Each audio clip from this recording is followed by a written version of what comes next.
I'm gonna put it out for you in one sentence. You ready? Donald Trump and Trumpism and the manosphere is the midlife crisis of the civil rights movement. That's what we're at, guys. We are at the midlife crisis of the civil rights movement. A black man becomes president, equity starts like expressing itself all over the place, and now there's a like, nope, we're gonna go back to the 1950s, right? We're gonna go back to the 1950s, but the reality is we're not.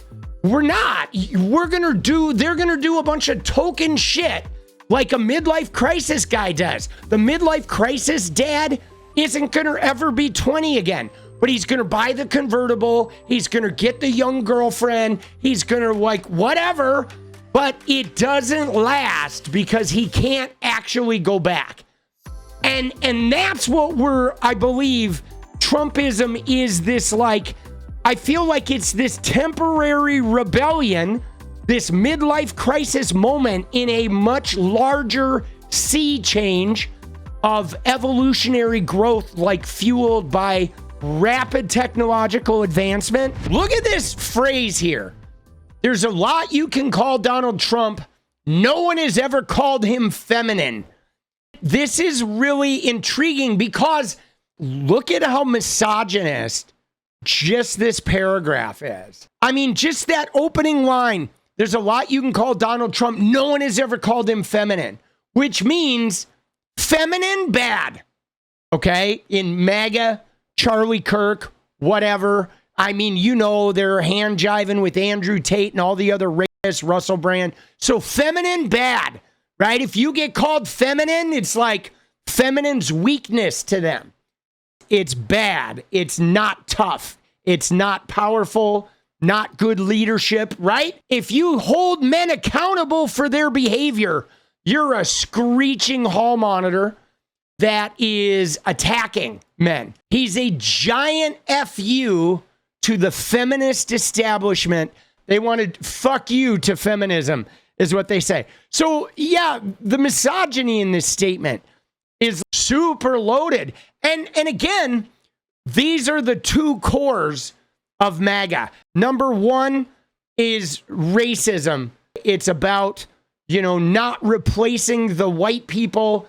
The white people are the ones with merit.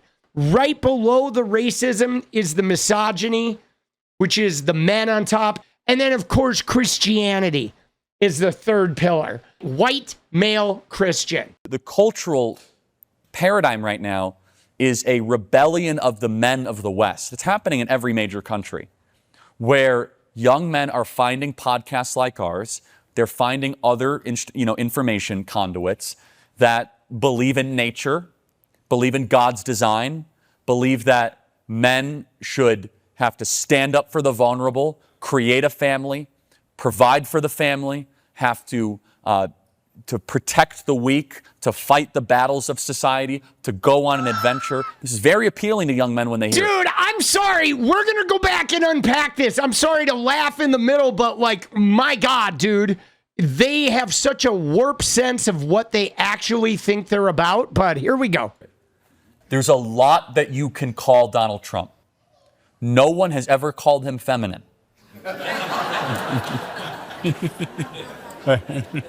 Right. In a toxically feminine world, again, all the media missed this and almost every cultural critic missed it. We didn't.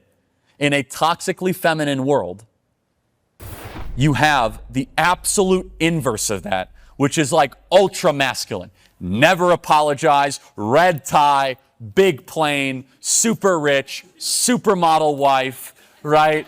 It's going to be big, and Mexico's going to pay for it, and we get more tariffs, and it's like as bravado, strong men as you can get. And you could also call that cliche, right? Cliche, the microphone bob, oh my God, of his hairline. Dude, yeah. Dude, I mean, Donald Trump is every cliche of toxic manhood, but we'll continue. Young men didn't care that, it wasn't even about policy. That's what people don't understand, is that it was partially policy. It was like, no, he is the middle finger to all of the screeching hall monitors that have told me I have to use certain pronouns. Dude, yeah, we know it wasn't about policy. We know it's about racism, misogyny, and just white men being able to be toxic douchebags and get away with it. That's really what they want. Yeah, dude, the pronouns are like, oh my God, you have to use pronouns. Oh, poor Charlie. How is he going to survive? I mean, you got to wonder, how tough are these men? Men, I use that term loosely, when having to use a pronoun fucks them all up. Like, oh my God, they want to burn the whole world to the ground because of they. That have told me that, like, I'm bad for existing, that have penalized me for my existence. Penalized him. Oh, penalized. Charlie Kirk has been penalized for his existence. How? How? I mean, I get it. Nature penalized him with those gums and that ugly fucking mug of his. Like, I get that. But that's not on me, dude. Take that up with your God, bro. You know what I mean? Penalized. Penalized for existence. And Trump is the big FU to the feminist establishment that has not been challenged my entire life. Look at Charlie. Charlie's like, man, yeah, you woke feminist, feminine. You're going to make guys be nice and vulnerable, and we're going to use pronouns, and I don't want to do that, so fuck you. We're going to elect this rapist, criminal, degenerate, mean, nasty, low-grade human being so he can be like, fuck off to all the people that want us to be humane and care about others. That's essentially what he's saying. But let's look at the beginning of this, because look at the shit he says. Like, dude, these guys are so threatened by women. Charlie, go make me a sandwich, bitch. Let's listen to the beginning here, because listen to what he says here about, like, being a man, about what young men are hungry for. Young men are finding podcasts like ours. They're finding other, information conduits that believe in nature. This is coded, all right? Because what is nature? Look at him, dude. Dude, he looks like a 60-year-old woman, bro. Jesus, dude. They are lovers of men. Look at him, though. My God, bro. Tell me this guy doesn't look like a 60-year-old woman, dude. Dude, look at that. Oh, Lord. Lord have mercy. But so when they say nature, though, guys, nature means men rule.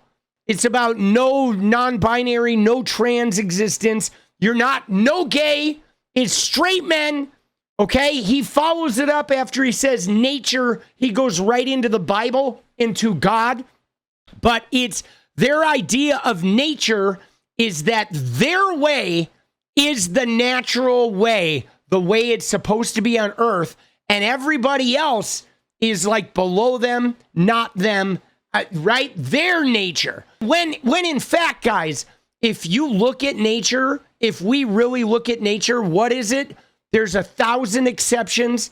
There's no consistency, constant evolution, constant change. Nature is unrestricted with evolution and the way it evolves. And nature just changes to meet the circumstances, the habitat, right? If you take animals and change their habitat, they evolve, right? They do. They evolve and they become different. And there's all kinds of like animals that break the natural order of things according to the way they believe. You know, there's all kinds of wonders out in nature. And none of it is consistent and fits in boxes. Believe in God's design.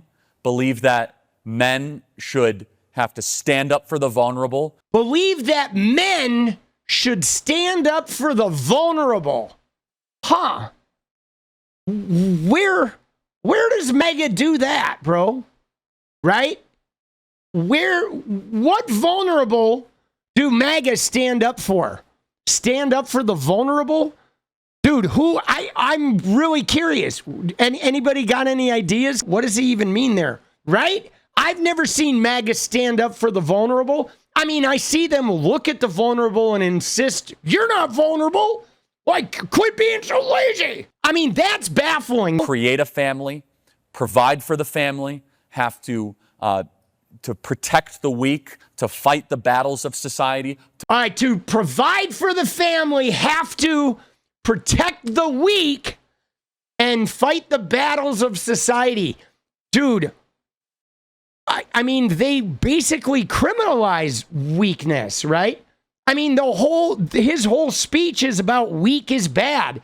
That's why they like the criminal, racist, degenerate Donald Trump. But you see how they have this warped sense of like heroism that they don't actually match in real life, because he's like, they're fighting for the weak. But dude, they literally like attack the weak at every possible moment they can. They're literally attacking the weak. To go on an adventure. This is very appealing to young men when they hear it. There's a lot that you can call Donald Trump. No one has ever called him feminine. Now, again, I think there's a case for calling Donald Trump feminine. I actually think there is. Now, again, this is making some leaps here because I don't want to generalize masculine and feminine. There's no real way to generalize this. So what I'm doing, though, is I'm breaking it down towards their standards, okay? I'm breaking it down to what they consider standards of woman, okay? And so if we look at him, the first thing we notice, this is like Republican standards of women. The first thing we notice, obviously, is the bronzer, the makeup. The guy wears more makeup than his wife does. The guy wears more makeup than most women. He's literally two different colors, okay? He wears makeup like in a gaudy kind of way. Crazy fucking makeup. Bronzer smeared on there like a sweaty turnip.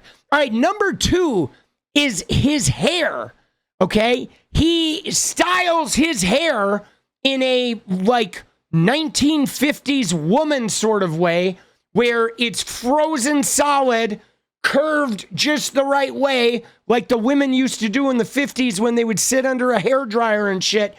He like styles his hair so precisely to coif his head like he's wearing a helmet of hair, okay? Yes, he did scalp reductions. So he has actually had vanity facial and head care, right? You know, very vanity, gender-affirming care to the hilt, okay? He dyes his hair and alters his hair in many, many ways. The other thing he does is lifts. I think he does something orthopedically with his shoes. He definitely stands kind of like a woman in heels with the leaning forward, okay? He has a very feminine posture. If you've seen women in heels, he is very appearance centric, okay? Very vain about his appearance. Now, I don't think women are vain necessarily, but the general tenor of femininity, according to MAGA, is that women are overly concerned about their appearance and they're vain and they're concerned about breaking a nail or all that. That's Trump. Germophobic, worried about metaphorically breaking a nail. He is incredibly concerned with how he looks. Incredibly concerned with how he is received. Very feminine, according to them. Okay, I'm using their definition of femininity. So when you look at Trump, okay, there's a lot about him that is feminine according to how MAGA views feminine. I mean, he you know, is short-tempered. He's moody. You could say that often he's probably, you know, it's that time of the month for him. Again, I don't engage in that kind of shit, but that's a trope that MAGA is very much about. He is absolutely it's his time of the month kind of guy. I mean, he is one of the more, I don't know, feminine, right? I mean, and what's more, he tries to hide all that stuff through being a cliche. Okay, he is like the cliche of all cliches, according to men, right? Like what Charlie Kirk is going to list some things. Dude, he is 100% a diva. Oh my God, what a great word. He is a diva. Yes, the catheter in chief. In a toxically feminine world, you have the absolute inverse of that, which is like ultra masculine. Yeah, which is a racist, right? In a world where femininity is gaining power, the racist is in fact the opposite of that. So I'll give him that. The racist, the abuser, yes, is the opposite of feminine power. Because there's no toxic femininity, but females are gaining power for sure. They've been gaining a lot of power as they deserve. And Me Too definitely expanded that. But let's hear his little cliches of manhood here. Ultra masculine. Never apologize. Red tie. Big plane. Super rich. Supermodel wife. Okay, so never apologizes. They think that's real manly. Never apologizing? Dude, how cliche is that, bro? Like, that makes you tough because you don't apologize? Dude, that just makes you abuse people more when you don't apologize. You literally are fighting your own shame, right? The red tie? All right, I didn't realize the red tie was so masculine. Big plane? Yeah, big truck. Big plane? Tiny fucking pee-pee, right? Supermodel wife. Ooh, there you go again. Woman as a trophy. A supermodel. Be best. Supermodel, but be best. Jesus, dude. Dude, Melania is like the Hamburglar in drag. But all right. So again, though, look at what Charlie's big, like, ultra masculine signs were. Never apologize. Red tie. Big plane. Super rich. Supermodel wife. Okay, now name me one of those things he listed that is even good. Like, what about those things? Never apologizing? That's not good. That's harmful to the person who's never apologizing and everyone within arm's reach of them. Okay, red tie. Anybody can wear a red tie. That doesn't mean anything. Big plane. Anybody can have a big plane if you make enough money, but it doesn't say anything about your character. Super rich. All right, he was born into it. He didn't even do that. That was like that was a given. And supermodel wife. All right, dude. Yeah, you think she's there because of the money, right? She sure ain't there because of love, because he cheated on her multiple times. She stayed there obviously for something. Their relationship isn't based on love or anything good, right? Melania, she wasn't a supermodel. I mean, she was a model, but dude, I don't think she ever achieved supermodel status. Nobody ever knew Melania for her modeling. Like, no one, not a single person knew Melania from her modeling work. Okay. The only thing she's ever been known for is being the woman that Donald Trump cheats on all the time. That's it. There's nothing about that, though. Those things he listed, like, none of those are good. They're literally a 12-year-old's criteria.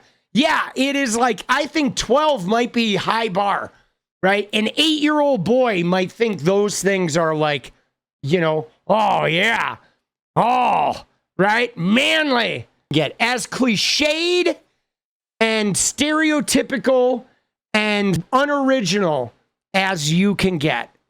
And young men didn't care that, you know, it wasn't even about policy. That's what people don't understand, is that it was partially policy. It was like, no, he is the middle finger to all of the screeching hall monitors that have told me I have to use certain pronouns, that have told me that, like, I'm bad for existing, that have penalized me for my existence. Dude, penalized him. I'm sorry. I can't hear Charlie Kirk talking about being penalized for his existence, right? Dude. And Trump is the big FU to the feminist establishment that has not been challenged my entire life. So dude, Trump is the 12-year-old FU to a perceived threat from his mommy. And that's really what it is. This is why I don't think it's sustainable, guys. The reason why this is unsustainable is because he said it's not about policy. And they're right. We know that it's not about policy. It was never about policy. It was about the weaponization of hatred and the weaponization of a toxic masculinity that the world is evolving beyond. And so now they got Trump up there being their king of toxic masculinity, which gives them license to be rude, to whatever, to be hateful, be anti-trans, be homophobic, be racist, grasp for power, put everyone down. But we know this shit is not sustainable. And what's more, when they talk about woke is dead, we know that wokeness is already the basic language. Okay, like a language of equity and seeking, equitable outcomes and seeking harmony with the planet. Like we're already, that is the base language. You're never going to take that away. We're never going to be able to be led back to unqualified white guys getting the job without there being a revolt. We're not going to go back to that. It's too late. It's like the same with the gender. Transgender people have power now.